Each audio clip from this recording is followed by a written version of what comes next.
No, my wife was born in the 90s. It was a different wall. Right, yeah, okay. Her knee.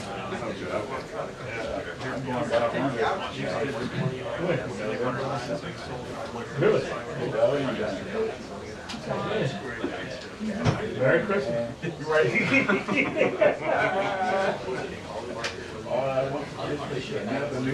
Yeah. Oh boy. Well, I wish you all the luck. Yes, sir. She is at that point now. Can't. Got to the point I let her go up the steps. So you starting now. I see him.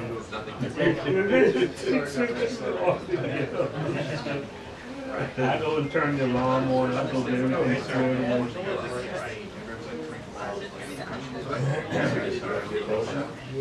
Oh, not the same time. What? You know, Willis? But, one that she's going to do the worst one. I'm amused until I just don't want to do that. I'm going to go right. Hey buddy, how are you today? Sorry, this is Good. no space is always very tired. So yeah, I don't want her to chicken out. Right. That's what I'm afraid of. That's going to be rough on me too. But I think it's going to be home and visit first, and then they got to go up to the physical therapy. I think she can get it. I know I can get online too. I don't know if it was a concern thing or what. 3 days after 9 out of your house. Oh, okay. Well, how many times a week? Started at 3. I did 3 times. Twice a week. And after that, we went home. That's she's not good. I'm not sure. I think it's a right. Right. It doesn't matter. It's just where it is. Where it is. But she can't. She's not going to drive. It's not her. You know what I'm saying? She's not a. She goes to the library. So it's a ride. She doesn't. Only outside. Anything else? I think they like the scene of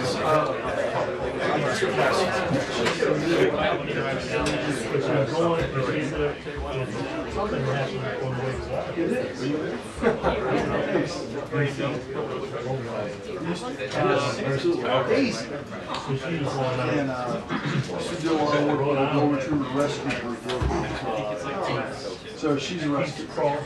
She's crossed. Yeah, very new. Right under the right having train.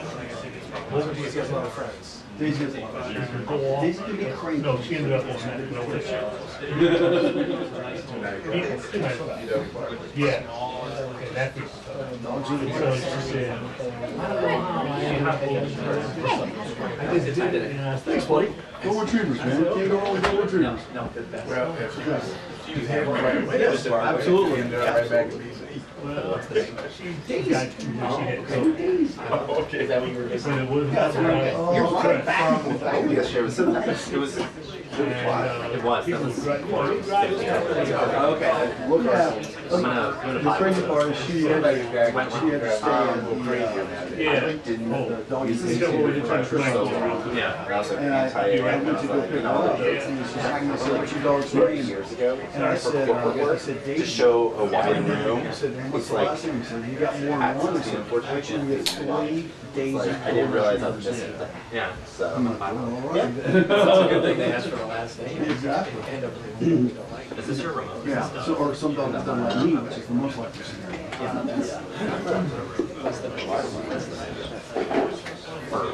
What you done in the head? They didn't tell You me. think it was only, we started in 8 minutes or something? I didn't see it in the tape. In theory. Dinner was great. What? Yeah. See. No, I'm just doing it. Yeah. They would have said. No, man, I'm gonna be like you. Don't grow up. It's a big mistake, I'm gonna tell you. It's better than the alternative, bro. I'm glad you made it this far. I know. I can't believe I did that. You know, I'm not bad for 70. Huh? I'm not bad for 70. Not at all, you look great. I'm 71. I know, man. Not too bad. I'm not bad for those old guys.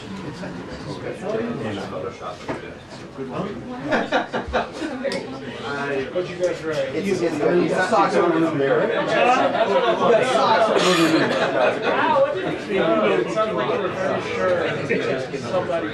I know it. What, you guys dropping FC right now? Oh, it locked. You jinxed it. Oh, thank you. No, this guy did. Brand new too. Oh. Do you want to pack? Oh, Have a boy. store right there. You want to swap it at any point? I'll be done. Yeah, me too.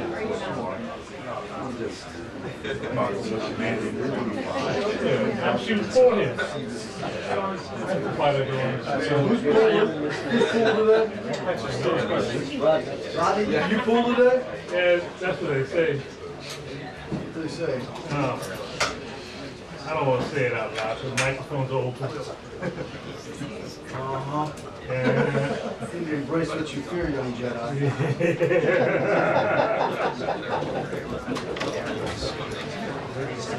Oh boy. How many cameras do you have over top of us?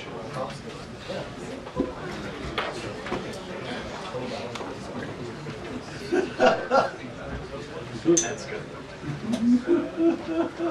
No pressure. The boss says the same thing to me every time.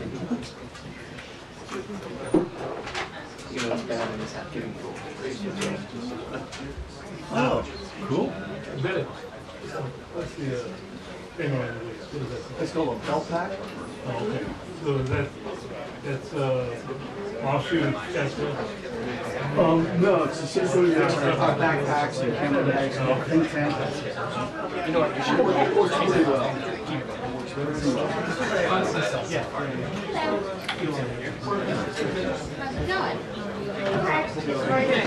Thanks, Sean. Oh, hey, how are you? Great, good to see you. I don't see one.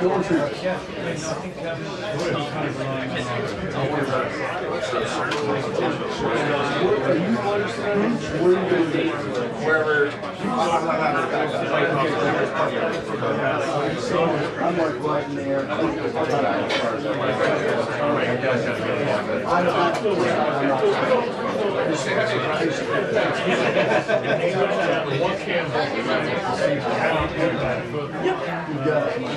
I did this for two, but no. It makes no sense. I mean, but it used to be everybody shot their own We're still missing 4 months. Yeah, I'm just saying. 6 of them filled up.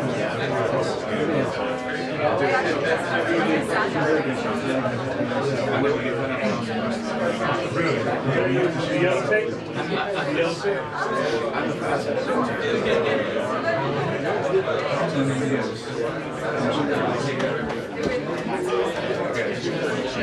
Only thing I was saying is Come on, somebody.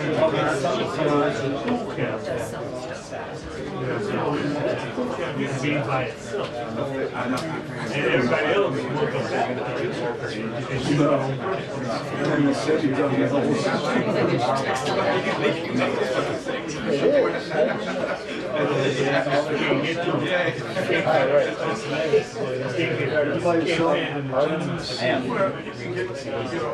White House.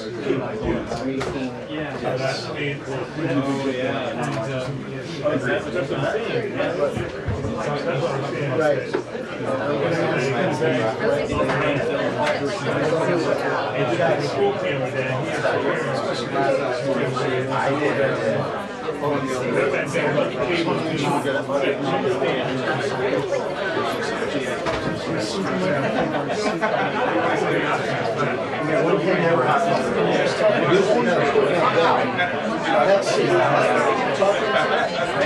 were both Alexander.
Maybe you just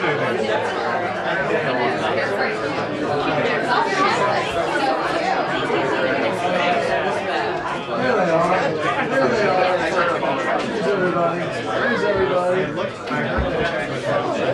Here's a couple.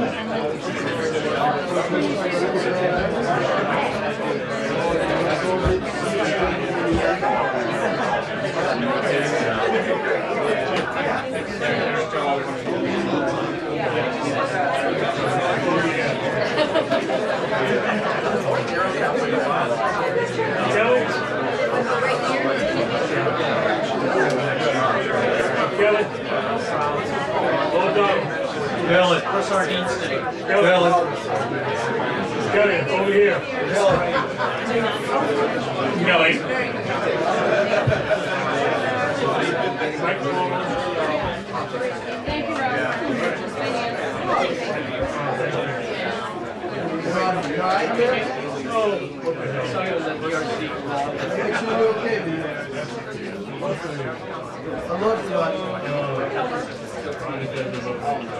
Yes, you do. Yes, you do. I know you want me back. I'm so sorry. Yes. It's true. Thank you for joining us today.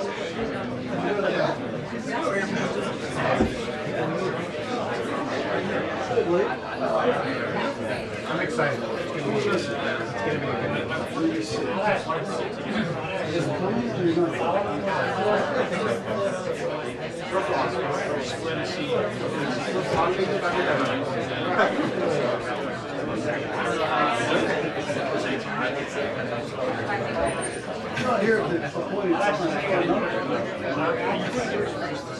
Cancel.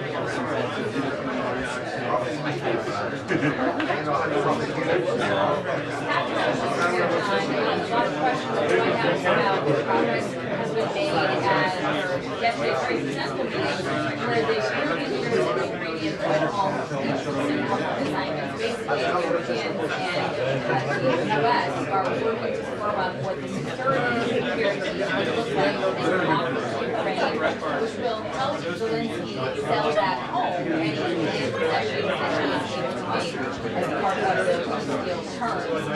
That was really his biggest assignment, was the hard work on that and what I know to let go of and what we have remind everybody that pages of Ukraine are the referendum. And so leaders yesterday left how we can that out to him. But that is his job basically over the next few days. He had said after yesterday's meeting that they all go sort of formalized on paper, plan is going to be, and then Trump said, once that is done, I don't know, trilateral meeting. We don't have a timeline right now for how long that's going to take. The Europeans said yesterday, probably weeks, not months. President Trump is obviously continuing to light that fire and get things done. He referenced a conversation he had at the table yesterday in that multi-leader meeting, saying he was talking to one of the heads of state or individuals there, didn't specify who, and said, oh, okay, we'll regroup in a couple months or a month or so. And he said, a month. People are going to be dead in a month. 50,000 people will be dead in a month. That's just tonight. And so he is continuing to try coalition of the willing, so to speak, into getting their act together, getting that package ready, and able to present to Zelenskyy so that he can in turn make decisions that he needs to make. Probably also going to get some questions today on PC crime. We had basically continuing pushback on the president's initiative in a crime in the city, and he was touting the success of that on social media and in his interview on Fox this morning. So I expect he's going to get an update there.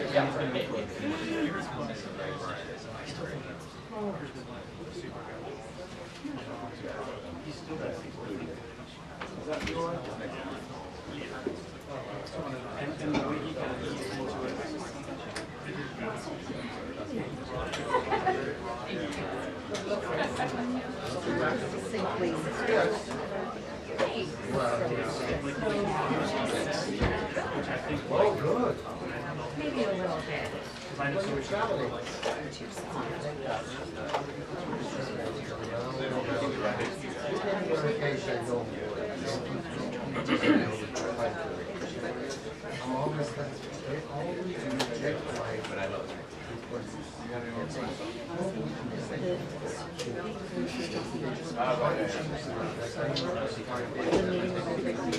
So that was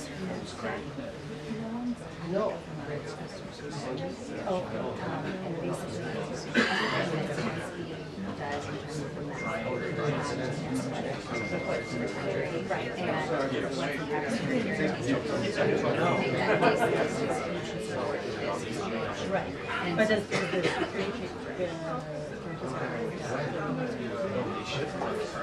sounds like it. Yeah. Because he's not willing to talk about it. He's willing to go out and listen to what he's always got a position to stop it. Were you here when Trump was giving the... No.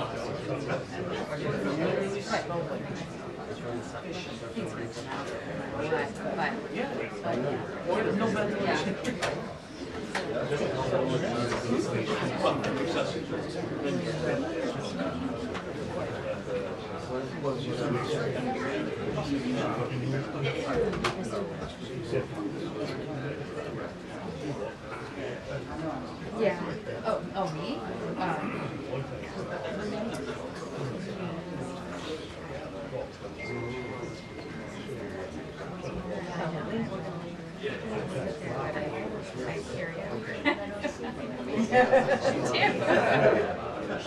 hang out all the time.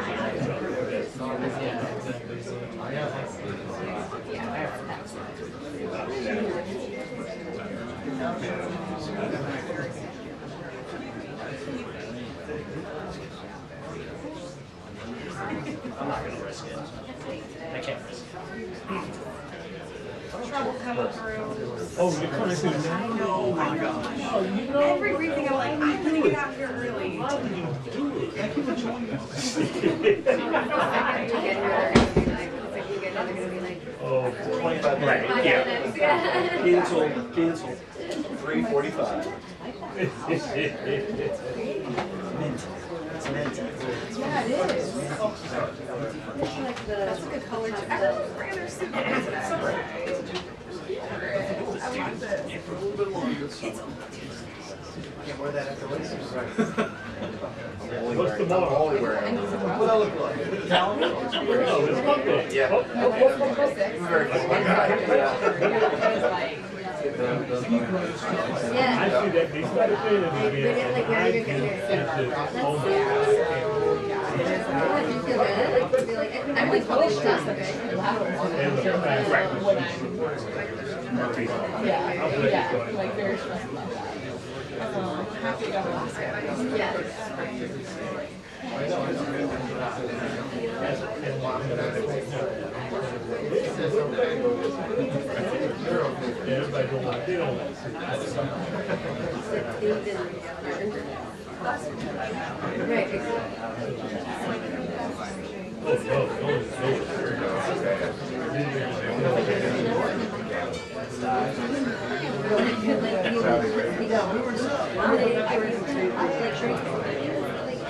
I mean, that must be one way to answer.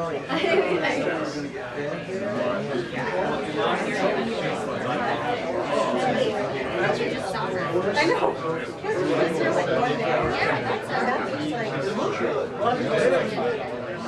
That was spread, it's amazing. Chicken presentation. I don't know what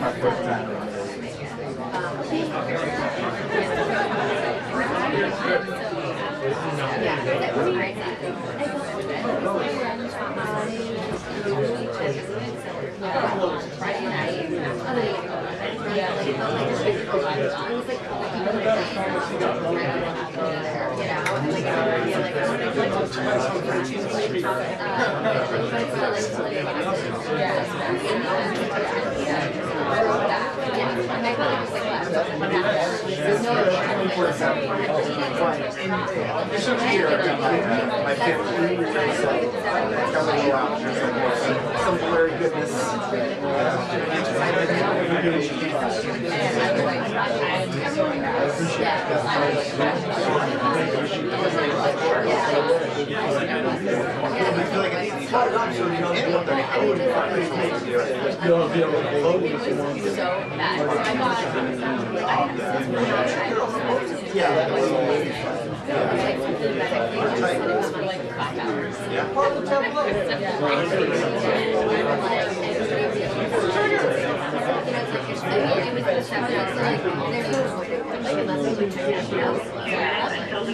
Two minutes. Straighten up the fly right.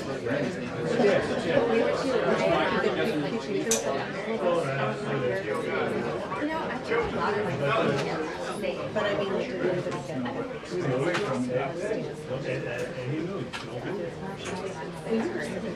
here you go.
Good afternoon, everybody. Good afternoon. How are you? Good to see all of you.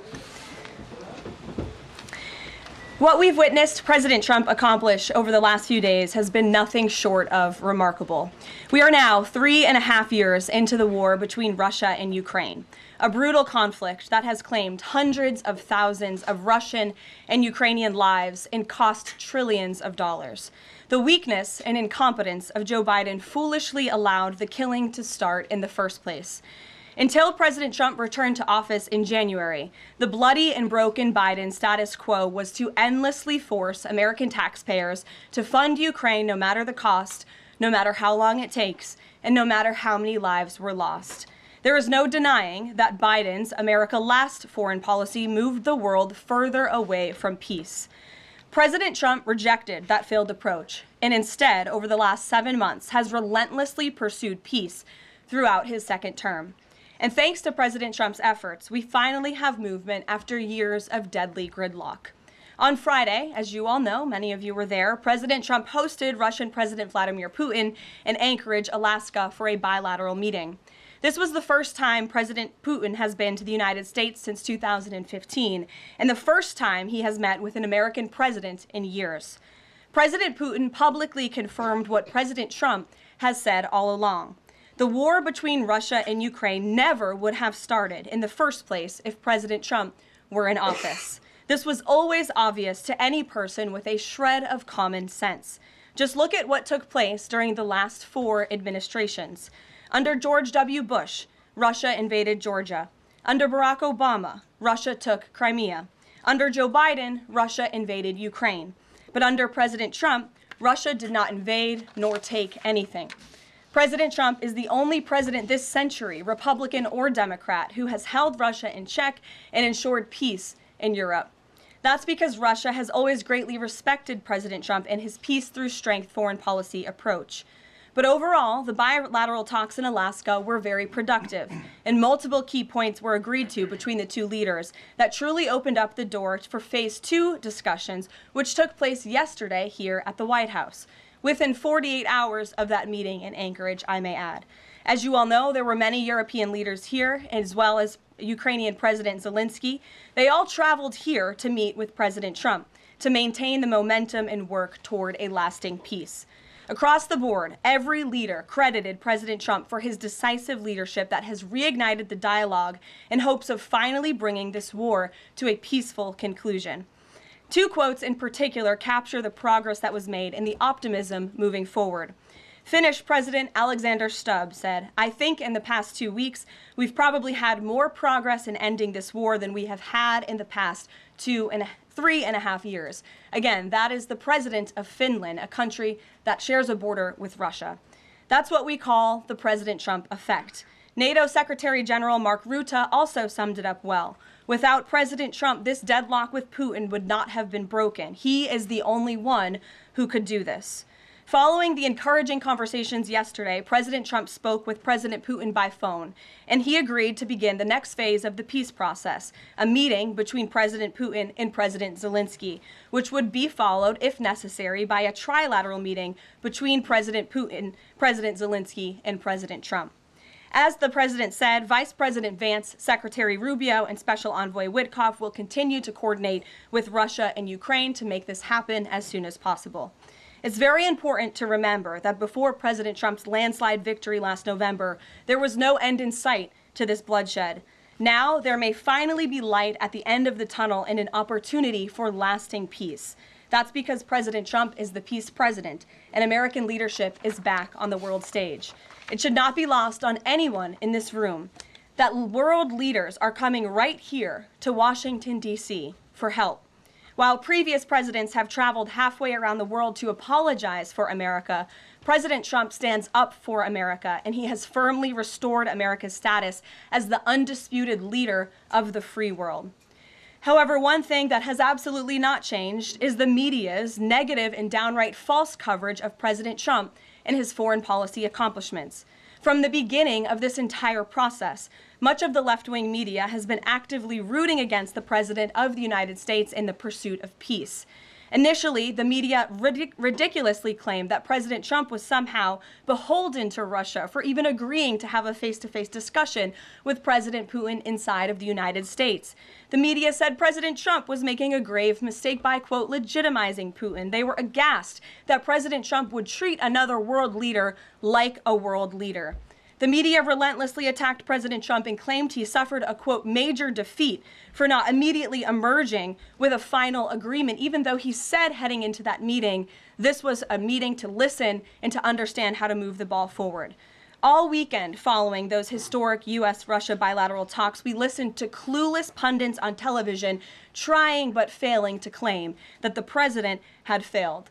The so-called experts in the foreign policy establishment, whose record is nothing but endless wars, trillions of wasted taxpayer dollars, and dead Americans, have the nerve to try and lecture President Trump, who has solved 7 global conflicts in 7 months, about peace.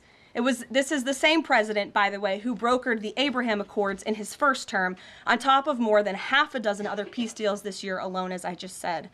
We also saw yesterday the president of Ukraine and all of the other major leaders of Europe fly across the Atlantic Ocean to meet President Trump at the White House because of the progress that was made, and that, if you ask the media, failed meeting, but it was not. It was highly productive and it was successful.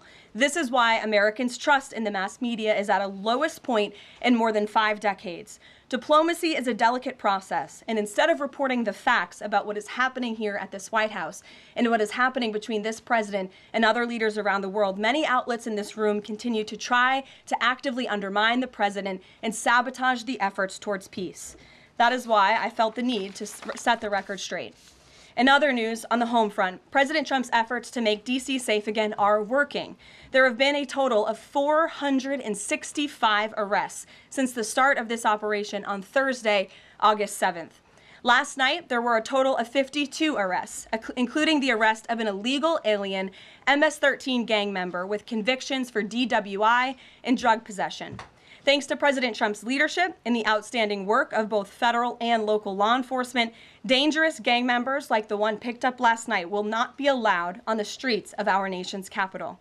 Other arrests last night included assault with a deadly weapon for stabbing, parole violation for robbery, murder, outstanding warrant for attempted murder, assault on federal law enforcement officer, and felony assault.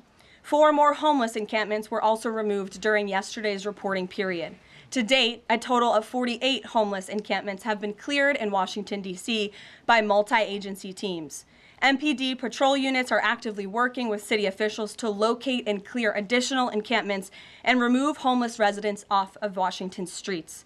And despite fake narratives from the media, again, a significant number of the arrests have been in high-crime areas of D.C. In fact, nearly half of all of the non-illegal alien-related arrests have occurred in wards 7 and 8, the 2 wards that have the highest number of violent crime, as well as homicides and assaults with dangerous weapons last year. So while Democrats continue to coddle violent criminals, President Trump and this administration are focused on putting them behind bars and unapologetically standing up for the safety of law-abiding American citizens, and the White House will continue to provide all of you with the results of this operation in the days ahead. So with that, I will take your questions today. Here in our new media seat today, we have Jack Posobiec, who joined us in Anchorage, Alaska last week. Jack, thanks for being here. Why don't you kick us off? Karoline, thanks so much. So a couple of questions regarding the status of these peace talks. Obviously, we saw the President and President Putin there in Anchorage. We saw the world leaders here yesterday with this summit. We've heard phrases like coalition of the willing. We've also heard Article 5-like guarantees. When it comes to the security guarantees, what is the current status of that? I know the President earlier today mentioned boots on the ground would be UK, France, Germany possibly, but unequivocally said no U.S. troops on the ground, but U.S. coordination. Can you elaborate on that, and what would the red lines be? Sure. Well, you got to the heart of what I was going to say to all of you today on security guarantees, which is the president has definitively stated U.S. boots will not be on the ground in Ukraine, but we can certainly help in the coordination and perhaps provide other means of security guarantees to our European allies. The president understands security guarantees are crucially important to ensure a lasting peace, and he has directed his national security team to coordinate with our friends in Europe and also to continue to cooperate and discuss these matters with Ukraine and Russia as well. Karoline, now have the Russians responded at all? I know we spoke with President Putin last night. What has been their response? Because we've heard some reports from the Kremlin and others saying they're unequivocally against NATO troops on the ground. Well, look, the president continues to have these conversations with both leaders. Those conversations took place in Anchorage, Alaska, again yesterday with the Europeans and President Zelenskyy, and he has directed his team to come up with a framework for these security guarantees that can be acceptable to help ensure a lasting peace and end this war. And then just last question real quick on this. Regarding some of the funding, we're hearing questions about another round of weapon sales or possibly a round of U.S. purchases of Ukrainian drones. Will that money be funded by the U.S. taxpayers? Are we finally going to see an end to the U.S. taxpayer-funded, seemingly endless mandate for these foreign wars? Well, the president is very sensitive to the needs of the American taxpayer, and immediately upon entering office back in January, he made it very clear that we're not going to continue writing blank checks to fund a war very far away, which is why he came up with the very creative solution to have NATO purchase American weaponry, because it is the best in the world, and then to backfill the needs of the Ukrainian army and the Ukrainian people and their military. So that's the solution the president has came up with. We'll continue to see that forward. As for any additional sales, I'll have to defer you to the Department of Defense. Thanks so much. Thanks, Jack. Kelly. What has President Trump learned that tells him that Vladimir Putin would be willing to make a deal for him, for President Trump? Well, the president has learned a lot, which is part of the reason he opened up this dialogue. The previous administration, who oversaw the beginning of this war, refused to talk. And President Trump has always said, in order to learn, in order to move the ball forward with diplomacy and towards peace, you have to have open dialogue. And so that's why the president has had several conversations by phone and, of course, an in-person meeting last Friday with President Putin. He also has talked to President Zelenskyy dozens of times, had him here at the White House yesterday, and he's understanding what both sides want, what both sides are going to have to give up. And he has always said, in order to get a good deal, both sides are going to have to walk away a little bit unhappy. So he continues to learn a lot throughout these conversations, which is why we've seen progress from both sides. And I would also just add, when it comes to learning and moving the ball forward, look at how both Russia and Ukraine have actually talked directly for the first time in many years, thanks to the efforts of this president and this administration. Specifically for President Trump, though, what do you think Putin's motivation is to try to do something for President Trump,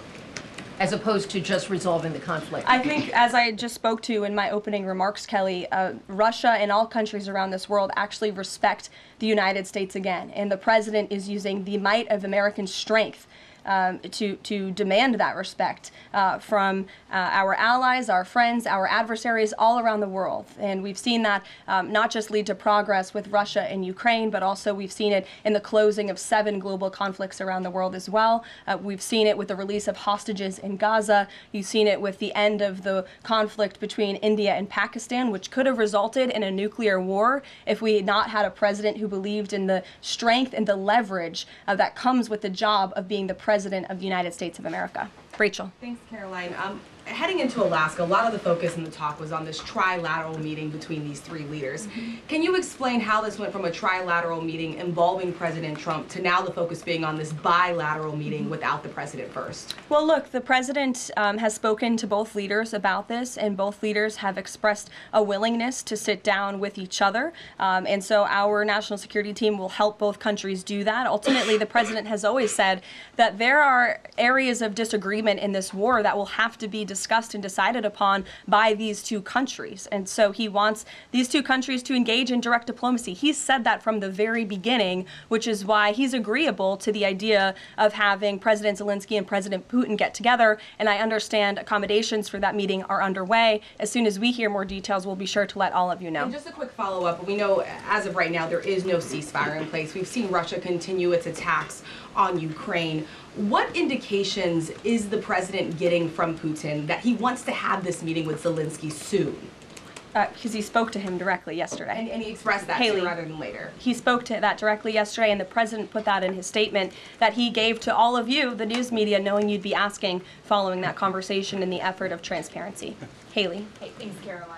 You made clear note U.S. boots on the ground. Is the president considering U.S. boots in the air as a form of a security guarantee? Look, that was something the president mentioned on his interview this morning. It is an option and a possibility. I won't certainly rule out anything as far as military options that the president has at his disposal. I'll let him do that. I can tell you he's definitively ruled out boots on the ground. Sure. Thanks, Caroline. Just about the possible venue for the talks. Can you confirm that Putin suggested Moscow as a venue for the bilateral talks? And if so, doesn't that indicate that Putin is perhaps not serious about this, that he's suggesting a venue that there's no way that Zelenskyy is going to go to? Look, I'm not going to litigate the private conversations between the president and President Putin, aside from what the president himself has already spoken on. But I can tell you there are many options that are being discussed by our national security team right now with both parties. Can you give us an indication of where? I just told you we'll provide you details as soon as we can. Thank you for trying, though. Libby. Thank you, Caroline. I wanted to ask about the National Guard troops. How is the White House coordinating with how they're being placed in D.C., what areas? And then also, how long should people here in the district anticipate the National Guard to be on the ground patrolling the streets? I don't have a timeline for you, Libby, but we will keep you posted on that. I think the president, as you know, and this administration, he came to this briefing room with members of his cabinet to lay out the rationale and the reasoning for federalizing the National Guard here in Washington, D.C., and for our work with the Metropolitan Police Department to make our district safer. We've seen violent crime has taken the lives of far too many residents here in our nation's capital, and the president wants to make it safe again.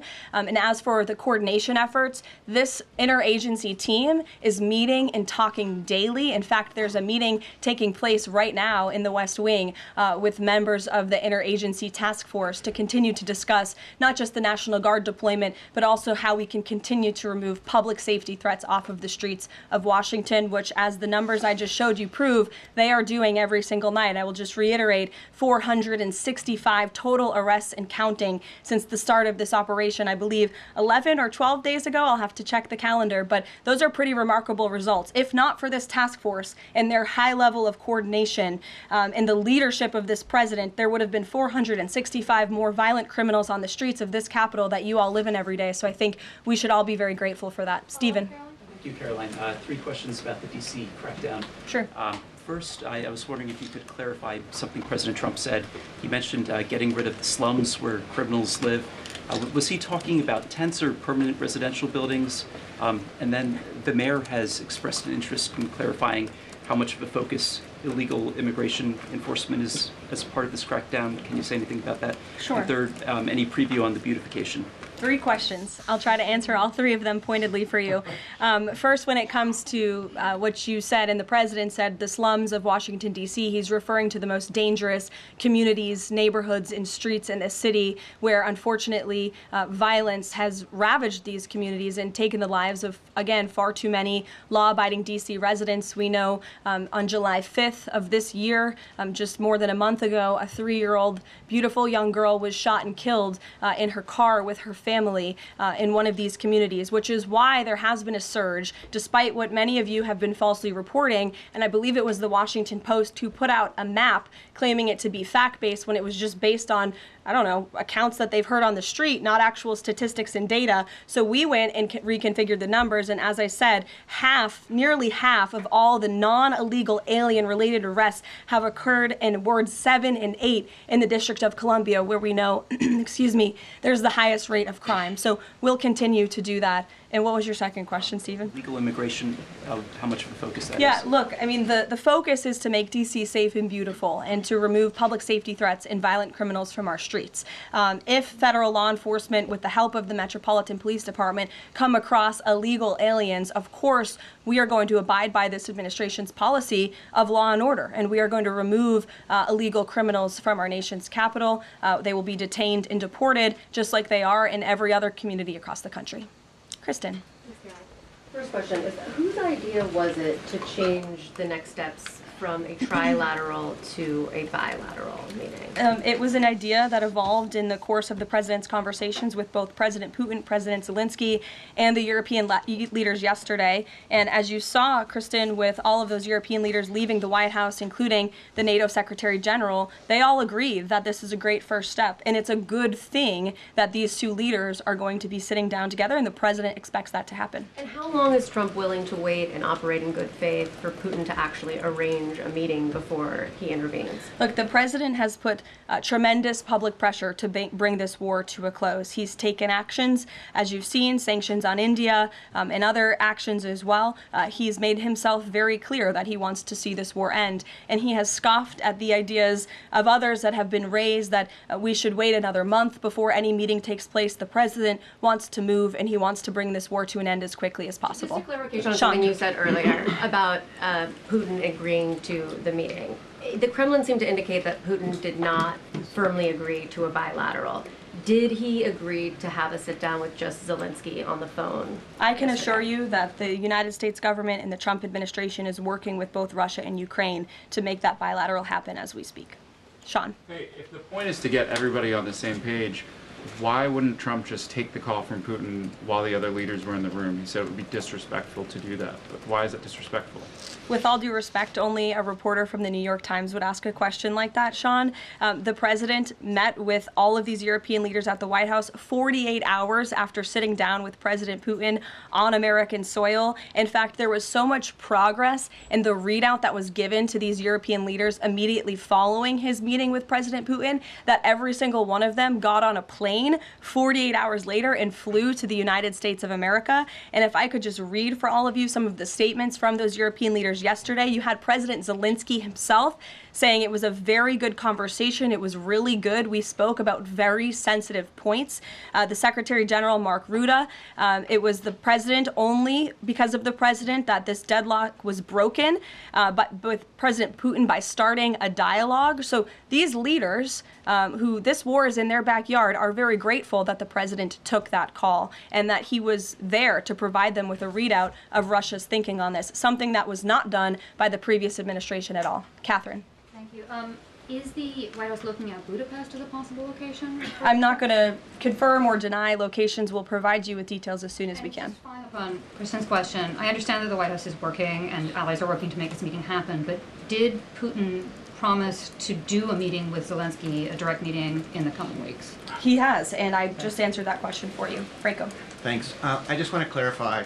So you are saying that President Trump is considering U.S. pilots and U.S. aircraft potentially supporting European or Ukrainian forces? The president spoke to that himself this morning when he called into Fox and Friends, and I would defer you to his answer. You can read it directly yourself. In addition, can I ask, no boots on the ground, Steve Witkoff's talking about Article 5-like security guarantees. Can you talk about what other Article 5-like security guarantees that are being considered if it's not boots on the ground? These are very sensitive diplomatic discussions that are currently taking place literally as we speak. So I will leave it to the national security team, and I'll leave it to the president to have those private discussions with these leaders as we try to bring this war to an end. And can I ask one Mary more? Margaret, go ahead. Thanks, Caroline. Two questions, if that's okay. So on these meetings, I know you said that the trilateral will take place if necessary. Do you think that we might not need the trilateral and that Zelenskyy and Putin might come to this conclusion on their own? And then as a follow-up, I know the president said on Fox News this morning that he's partially seeking peace in order to get to heaven. Was he joking, or is there spiritual motivation behind his peace deals here? I think the president was serious. I think the president wants to get to heaven, as I hope we all do in this room as well. Annie. Thanks, Caroline. I'm just shifting gears to the Department of Justice for a minute. Can you walk us through why another deputy FBI director was named? Does Trump have any displeasure with how the FBI has been being run to date? And then I have a question about the antitrust division. No, Andrew Bailey is extremely qualified. As you know, he's been serving with honor as the Attorney General of Missouri, and he's been brought on as another set of very credible and experienced hands to work alongside the current Deputy Director, Dan Bongino, under the leadership of the Director, Kash Patel, and the Attorney General, Pam Bondi. And the FBI has been doing a tremendous job. We've seen their agents out on the streets as part of this interagency task force here in Washington. But the crime that they've been stopping here in Washington, they've been doing this for 7 months all across the country. In fact, there's been 19,000 arrests by the FBI nationwide. That's more than double last year in the same time period. Of those, 1,600 arrests were for violent crimes against children. 4,000 child victims have been rescued by this FBI under this current leadership. 1,000 arrests from investigations of foreign terrorist organizations. There's been 1,500 kilos of fentanyl seized. 6,300 kilos of meth have been seized, and 3 of the top 10 most wanted have been arrested so far. Not a single one of the individuals on the top 10 most wanted list were arrested under the previous administration. We've arrested 3 in 7 months. So when you're actually working and enforcing law and order, you need all hands on deck. And so we look forward to welcoming Andrew Bailey to this new post. Jackie. I have a quick question about Roger Alfred, who's a former DOJ official. He gave a speech in Aspen yesterday where he said that senior DOJ aides are cutting deals with favored lobbyists. I'm wondering if the president has any concerns at all with the way the antitrust division is working. I have no idea who that individual is. I don't know why he made those comments. I don't know what basis he's making those comments on. My instinct tells me it's not true, but we will definitely look into them and I'll get you a response. Thank you, Caroline. Jackie. Thanks, Caroline. Since the president often says that this war would not have started if he were in office, and True. and Putin confirmed that. It's true. Do you accept that as truth? The Probably. European leaders do. Well, and President Putin himself said that, by the way. He did say that. The question I have, though, is what is the president going to do to ensure that these security guarantees last beyond him into the time when he is no longer president? And does that have to involve Congress at all? Well, he understands the need for that, which he spoke to yesterday. And what's he going to do? It's why he's engaging in so many talks and so many conversations with both sides of this war with our European allies. It's why on the way home from Anchorage, Alaska, very late at night, when I know many of you on the press plane were sleeping and many staff were sleeping, the president himself was still awake at 2 o'clock in the morning talking to European leaders and NATO about how we can ensure a lasting peace and bring this conflict to an end. He has expended an incredible amount of time, energy, and effort into bringing this war to an end, and he remains determined to do that. Also, can Go I ask ahead. you about the Go ahead. Thank you, Caroline. DC crime? Sure, Jake, and then to your right. All right. Thank you, Caroline. Which of the half-dozen peace deals that the president's pulled off would you say he's the most proud of? And then I have another question. That's a good question, Jake. I'll leave that to the president to answer. I think he's proud of all of the peace deals that he's been able to achieve. You saw the president of Armenia and the head of Azerbaijan both at the White House just a couple of weeks ago. The president, I know, very much enjoyed spending time with them and helping to bring that conflict to an end. He very much enjoyed his time with leaders of Rwanda and the Democratic Republic of the Congo in the Oval Office, talking to them about bringing that decades-long war to an end. India and Pakistan. He used trade in a very powerful way as leverage to bring that conflict to an end. So I know he's very proud of all of these achievements, and I know he's very honored to serve as the President of the United States and to restore peace around this world. Go ahead. So you mentioned Armenia and Azerbaijan. That's a conflict that, I spent time in the Southern Caucasus covering that. And, a conflict of over 30 years, and he resolved it in just a couple of months. Mm-hmm. Are there other conflicts that the president's working on right now that are off the radar screen that we should be tracking? In fact, there are many. The State Department is always working around the clock under the leadership of Secretary Rubio and keeping the president apprised of conflicts that are bubbling up all over the world. But of course, as you all know, as we've talked a lot about in this briefing, he's spending a lot of time right now on ending this war in Russia-Ukraine, and of course the conflict in Israel and Gaza, which he wants to see come to a close as well. Sure, go ahead. So the president says that he's starting a movement to eliminate mail-in voting, but states administer elections, not federal federal authorities. So can you provide any more details about how the White House plans to eliminate that? The White House continues to work on this, and when Congress comes back to Washington, I'm sure there will be many discussions with our friends on Capitol Hill and also our friends in state legislatures across the country to ensure that we're protecting the integrity of the vote for the American people. And I think Republicans generally, and the president generally, wants to make it easier for Americans to vote and harder for people to cheat in our elections. And it's quite mind-boggling that the Democrat Party could stand in opposition to common sense. He wants to ensure election integrity. There were great efforts that were made in 2024. I won't get ahead of myself for Hatch Act reasons to get ahead for the next election, but I can assure you this is a priority for the president. Go ahead. If I could just follow up on your comments about Gaza. Sure. There was a ceasefire proposal put forward by both Qatar and Egypt. Hamas accepted it on Monday. Israel has yet to officially weigh in. I'm wondering if the U.S. was at all involved in it, if it's supportive of it, and whether or not the president believes Israel should accept it. I don't think it's a coincidence that Hamas accepted this proposal after the President of the United States posted a very strong statement about this conflict on Truth Social yesterday. I would refer you back to that statement. As for this proposal that Hamas has now accepted, the United States continues to discuss it, and I'll let the President weigh in on it definitively. You're welcome. Sure.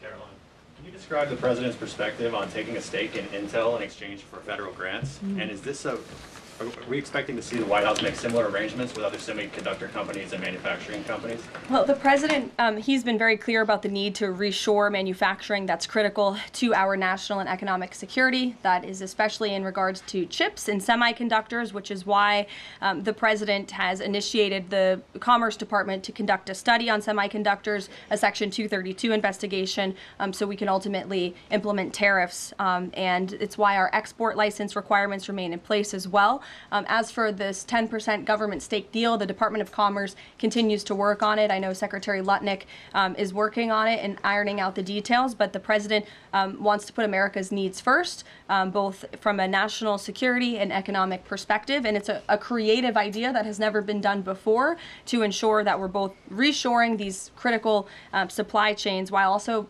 gaining something of it for the American taxpayer. You're welcome. Emily. Thanks, Caroline. I wanted to ask about the 3 U.S. warships that are being sent to Venezuela, and there's 4,000 Marines on board. Are you looking at possibility of boots on the ground there? What I will say with respect to Venezuela, President Trump has been very clear and consistent. He's prepared to use every element of American power to stop drugs from flooding into our country and to bring those responsible to justice. The Maduro regime is not the legitimate government of Venezuela. It is a narco-terror cartel. In Maduro, it is the view of this administration, is not a legitimate president. He is a fugitive head of this cartel who has been indicted in the United States for trafficking drugs into the country. And with that, I will leave you all, and we will see you later, if not tomorrow, and I look forward to taking more of your questions. Thank you. Thanks, Caroline. Thank you.